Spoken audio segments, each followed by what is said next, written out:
A dental implant is not a tooth.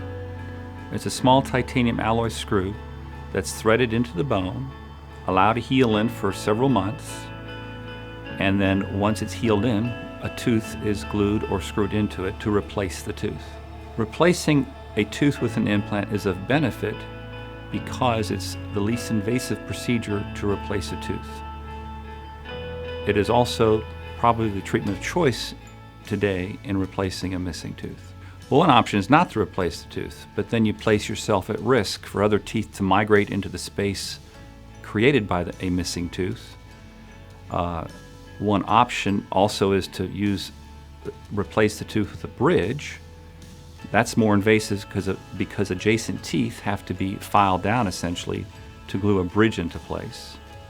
Once the final implant crown is complete, there are no restrictions on function.